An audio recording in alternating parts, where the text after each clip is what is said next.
Mesdames, Messieurs, ces représentants des organes de presse, je vous remercie de votre présence à cette session particulière consacrée à la revue du portefeuille des projets financés par la Banque mondiale au Sénégal. Cet exercice s'inscrit dans un contexte particulièrement important et décisif pour notre pays. D'une part, nous préparons les prochaines assemblées annuelles du Fonds monétaire et de la Banque mondiale. Et d'autre part, nous sommes en pleine négociation du prochain cadre de partenariat pays avec la Banque mondiale.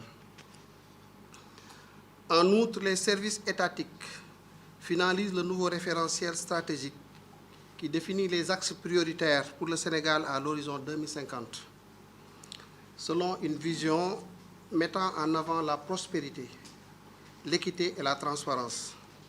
Il est donc impératif que notre portefeuille de projets soit orienté en fonction de nos nouveaux axes stratégiques afin de répondre aux priorités nationales et de garantir une meilleure allocation de nos ressources. Je voudrais également saisir l'occasion pour rappeler que cet exercice intervient peu après la présentation des résultats du rapport d'audit sur la gestion des finances publiques, commandité par les autorités, lequel exercice a été conduit en application de la loi 2012-22 du 27 décembre 2012 portant code de transparence dans la gestion des finances publiques. La production de ce rapport d'audit témoigne, si besoin en était, de notre ferme engagement envers une gestion rigoureuse, transparente et efficiente des finances publiques. Pour rappel, le Sénégal est le premier pays de l'UEMOA à avoir sacrifié à cette exigence du code de transparence. Comme vous l'avez constaté, dans la communication du gouvernement, le rapport met en évidence des insuffisances notoires et souligne des défis à relever pour optimiser l'usage efficient de nos deniers publics. D'ores et déjà, et dans l'attente de la réception des observations de la Cour des comptes, le gouvernement réaffirme sans équivoque sa volonté à améliorer la gouvernance financière et à renforcer notamment l'intégrité du cadre de gestion de la dette et du budget, afin d'éviter que pareille situation ne se reproduise par la mise en œuvre d'actions concrètes et bien identifiées. À cet égard, je puis vous assurer qu'une communication transparente et responsable sera engagée pour préserver la confiance des partenaires et du marché. C'est dans cet esprit de transparence et de responsabilité qui a toujours fondé la crédibilité de l'administration des finances que nous entamons aujourd'hui la revue de notre portefeuille de projets avec pour objectif de garantir que chaque projet contribue de manière stratégique, tangible et productive à la transformation économique et sociale du Sénégal. Cet exercice est également une opportunité de faire un bilan approfondi des projets en cours, d'évaluer leurs performances et de passer en revue les investissements réalisés dans le cadre de notre partenariat avec la Banque mondiale. Nous devons veiller à ce que ces projets soient alignés non seulement avec nos objectifs de développement à long terme, mais aussi avec les besoins immédiats de nos populations, en respectant les exigences de performance et de transparence que nous nous sommes fixés. Parmi les objectifs que nous examinons aujourd'hui, il est important de rappeler la diversité et la portée de notre portefeuille. Actuellement, il comprend 21 opérations nationales et 11 régionales pour un engagement global de 4 milliards de dollars. Ces projets couvrent plusieurs secteurs stratégiques, à savoir les infrastructures, représentant 56% de l'enveloppe, pour un volume global de 1 701 milliards de francs CFA.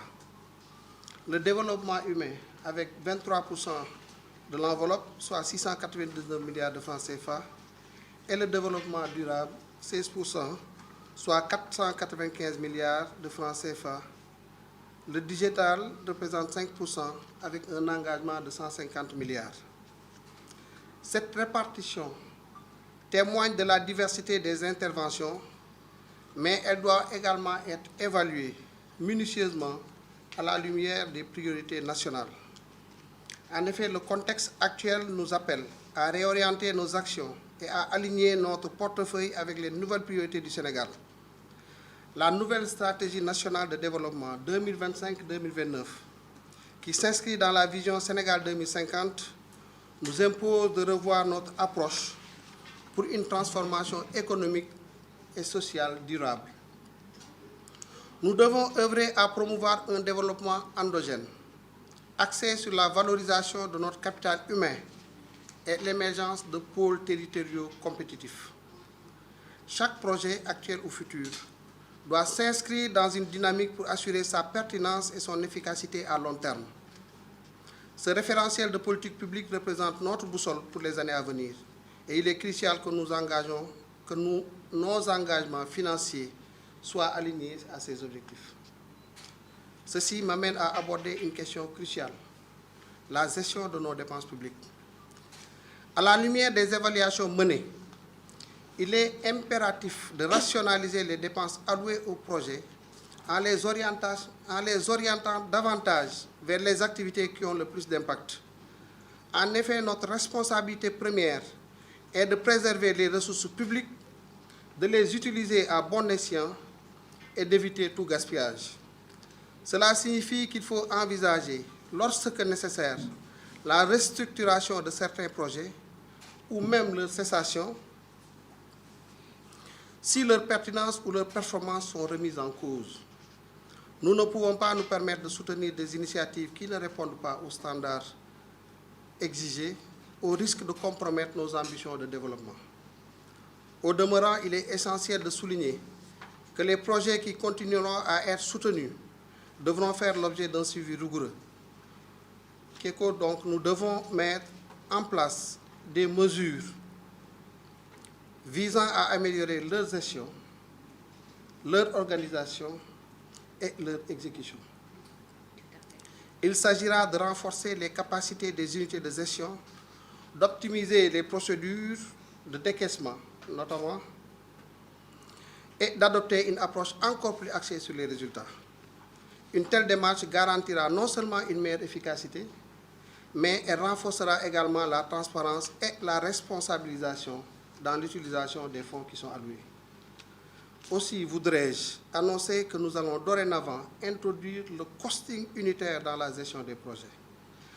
Un nouveau système de contrôle des coûts est devenu nécessaire. Cela va consister à compter jusqu'à l'impact de chaque franc CFA investi. Toutes les prévisions ex ante et les évaluations ex post devront dorénavant permettre de savoir l'efficacité des francs CFA investis et les impacts réels sur les cibles de chaque secteur.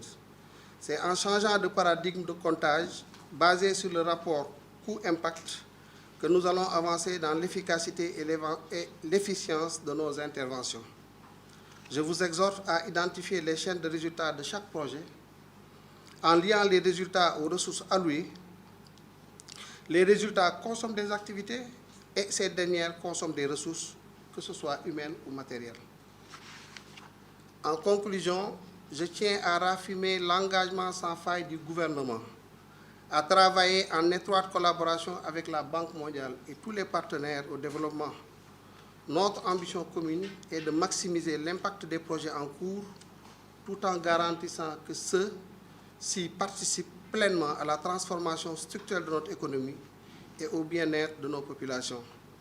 Ensemble, nous continuerons à bâtir un Sénégal plus prospère, plus juste et plus souverain grâce à une gestion rigoureuse et transparente de nos ressources publiques. Je vous remercie de votre très aimable attention.